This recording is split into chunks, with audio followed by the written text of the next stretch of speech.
안녕하세요. 유나 책방에 오신 여러분 환영합니다.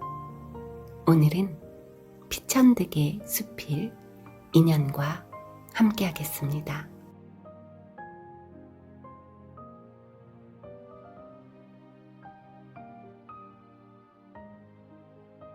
지난 4월 춘천에 가려고 하다가 못 가고 말았다. 나는 성심여자대학에 가보고 싶었다. 그 학교의 어느 가을 학기, 매주 한 번씩 출강한 일이 있다. 힘드는 출강을 한 학기 하게 된 것은 주수녀님과 김수녀님이 내 집에 오신 것에 대한 예의도 있었지만 나에게는 사연이 있었다. 수십 년 전 내가 17 되던 봄, 나는 처음 동경에 간 일이 있다. 어떤 분의 소개로 사회교육가 미우라 선생 댁에 유숙을 하게 되었다. 시박구 시로간에에 있는 그 집에는 주인 내외와 어린 딸 세 식구가 살고 있었다. 하녀도 서생도 없었다. 눈이 예쁘고 웃는 얼굴을 하는 아사코는 처음부터 나를 오빠같이 따랐다. 아침에 나왔다고 아사코라는 이름을 지어주었다고 하였다. 그 집들에는 큰 나무들이 있었고 일년초꽃도 많았다.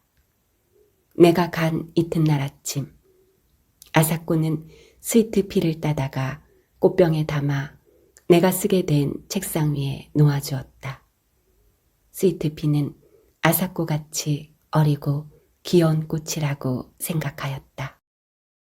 성심여학원 수학교 1학년인 아사코는 어느 토요일 오후 나와 같이 저희 학교까지 산보를 갔었다. 유치원부터 학부까지 있는 가톨릭 교육기관으로 유명한 이 여학원은 시내에 있으면서 큰 목장까지 가지고 있었다. 아사코는 자기 신발장을 열고 교실에서 신는 하얀 운동화를 보여주었다.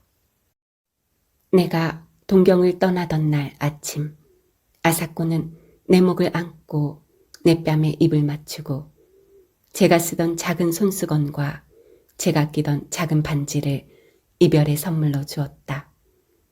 옆에서 보고 있던 선생 부인은 웃으면서 한 10년 지나면 좋은 상대가 될 거예요 하였다. 나는 얼굴이 더워지는 것을 느꼈다. 나는 아사코에게 안델센의 동화책을 주었다. 그 후 10년이 지나고 3, 4년이 더 지났다.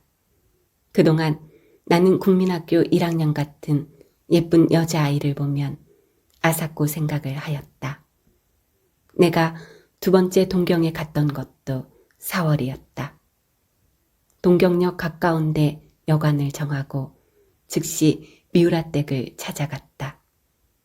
아사코는 어느덧 청순하고 세련되어 보이는 영양이 되어 있었다. 그 집 마당에 피어있는 목련꽃과도 같이 그때 그는 성심여학원 영문과 3학년이었다. 나는 좀 서먹서먹했으나 아사코는 나와의 재회를 기뻐하는 것 같았다. 아버지 어머니가 가끔 내 말을 해서 나의 존재를 기억하고 있었나 보다. 그날도 토요일이었다. 저녁 먹기 전에 같이 산책을 나갔다. 그리고 계획하지 않은 발걸음은 성심여학원 쪽으로 옮겨져 갔다. 캠퍼스를 두루 거닐다가 돌아올 무렵 나는 아사코 신발장은 어디 있느냐고 물어보았다. 그는 무슨 말인가 하고 나를 쳐다보다가 교실에는 구두를 벗지 않고 그냥 들어간다고 하였다. 그리고는 갑자기 뛰어가서 그날 잊어버리고 교실에 두고 온 우산을 가지고 왔다. 지금도 나는 여자 우산을 볼 때면 연두색이 고왔던 그 우산을 연상한다. 셀브르의 우산이라는 영화를 내가 그렇게 좋아한 것도 아사코의 우산 때문인가 한다. 아사코와 나는 밤늦게까지 문학 이야기를 하다가 가벼운 악수를 하고 헤어졌다. 새로 출판된 버지니아 울프의 소설 세월에 대해서도 이야기한 것 같다. 그 후 또 10여 년이 지났다. 그동안 제2차 세계대전이 있었고 우리나라가 해방이 되고 또 한국 전쟁이 있었다.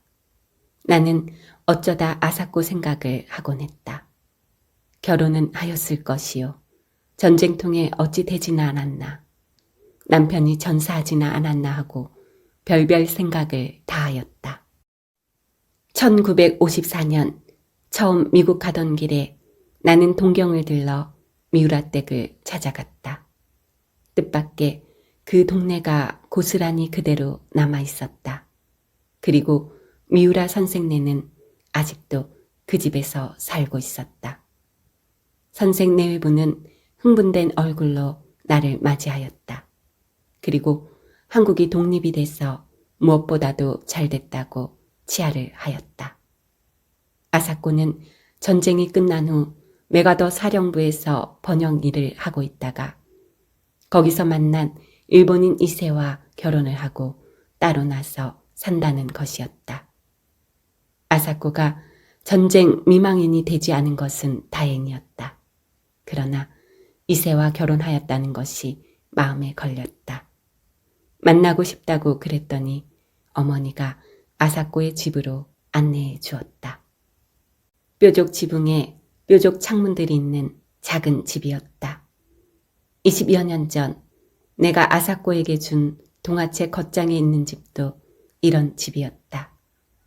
아, 이쁜 집. 우리 이담에 이런 집에서 같이 살아요.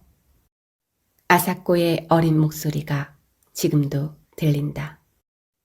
10년쯤 미리 전쟁이 나고 그만큼 일찍 한국이 독립되었더라면 아사코의 말대로 우리는 같은 집에서 살 수 있게 되었을지도 모른다.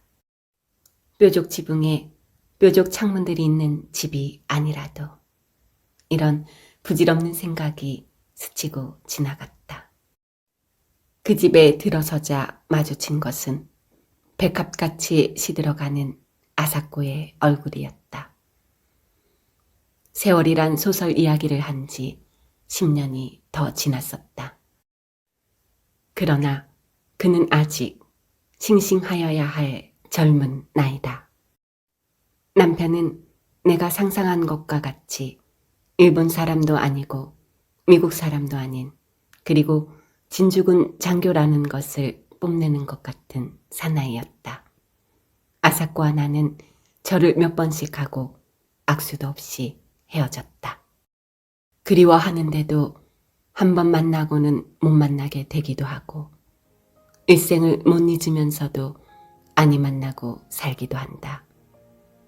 아사코와 나는 3번 만났다. 3번째는 아니 만났어야 좋았을 것이다. 오는 주말에는 춘천에 갔다 오려 한다. 소양강 가을 경치가 아름다울 것이다.